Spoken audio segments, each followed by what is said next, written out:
Ah, there you are. Welcome, fellow traveler of this curious existence. You found yourself again in the presence of Kashka the Wise. Yes, I am the black-furred philosopher, the contemplative cat, the feline that once scratched at the door of truth until he found wisdom and well-being. And now I'm here to share it all with you. Today, let's sit with something ancient, thorny, and experienced by all who live a life, like you and me and everybody. Prejudice. Ugh. It creeps like ivy over the temple walls of thought. It whispers assumptions before we even start trying to listen. And yet, beneath it, we shall find the wisdom to overcome our own prejudice and that of others. We live in a universe of appalling and apparent opposition, seeming contradictions. Up and down, light and dark, cat and dog. We live in an eternal dance of life, and it teaches us something quite funny. There is no me without you, no black without the contrast of white. As Ubuntu echoes, I am because we are. Alan Watts once told us that the more a thing tends to be permanent, the more it tends to be lifeless. Prejudice is the attempt to freeze another human into a box, into a fixed identity. To deny life exists outside of narrow definitions, of course. She is this, he is that, they are those kind of people. For some, prejudice isn't a matter of ignorance or stubbornness. It lives in misunderstanding, and more often than not, is rooted in fear.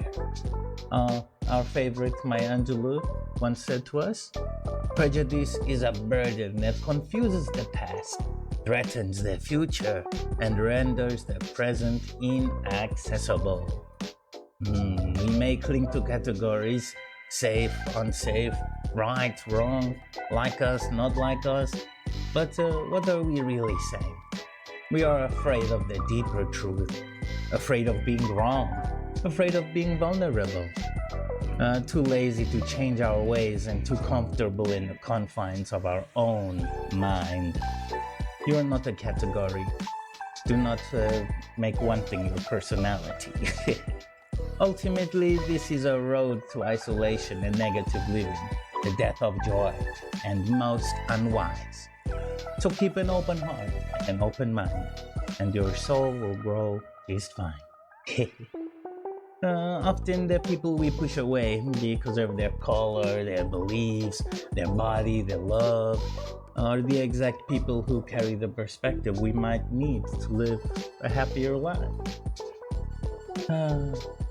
I would like to make a suggestion, so listen close. When you meet someone new and you want to get to know them, ask, what's your story?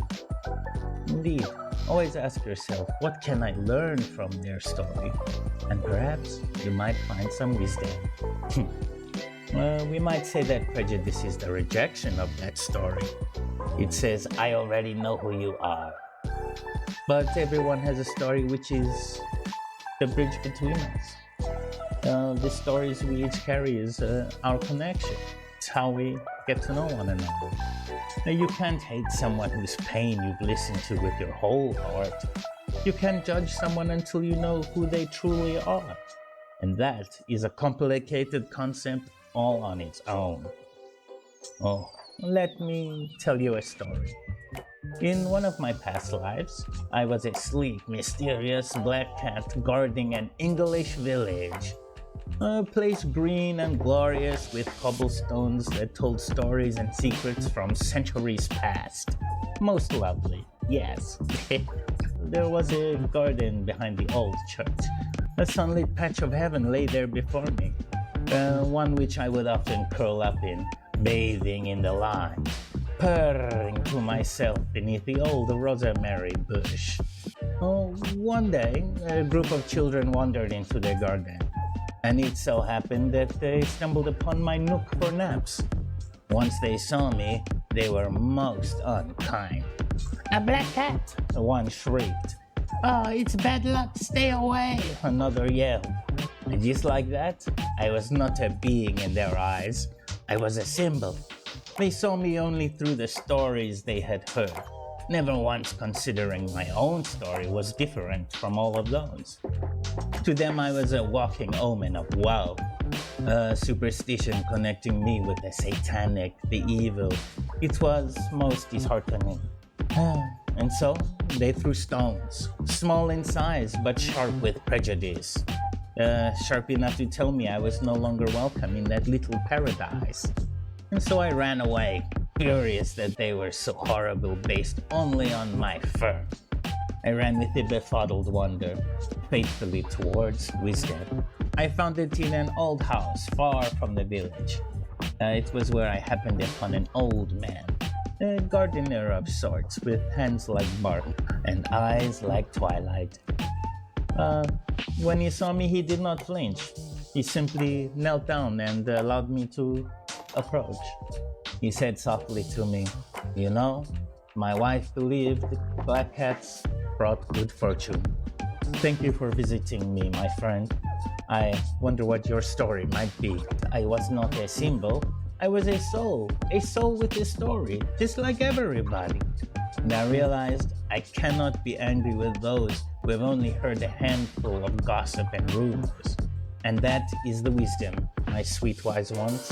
To paraphrase Socrates, knowing that you know nothing, especially about everyone and everything, is the first step towards wisdom.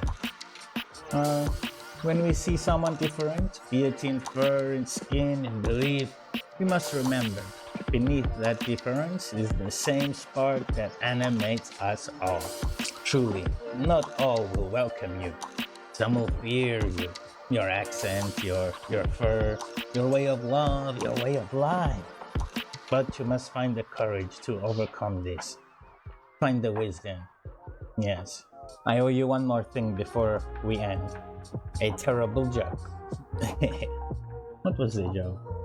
Why did the monk fall asleep? Because he was into bed. In the bed, you know? Tibet, the bed. You'll get it once you're older. So, my dear cosmic companions, my little wise ones, be gentle and bright like the moon, bringing light to the darkness of the world. And remember that while we each might sing a different song, the music we dance to remains the same. This has been Koshka the Wise. Until next time, I wish you peace, love, and harmony. Now, we stare. Are you ready? 3, 2, 1, go. No, I could not. I can't believe it. No. Please do the commenting. What are your thoughts on prejudice? Let us grow wiser together. Goodbye.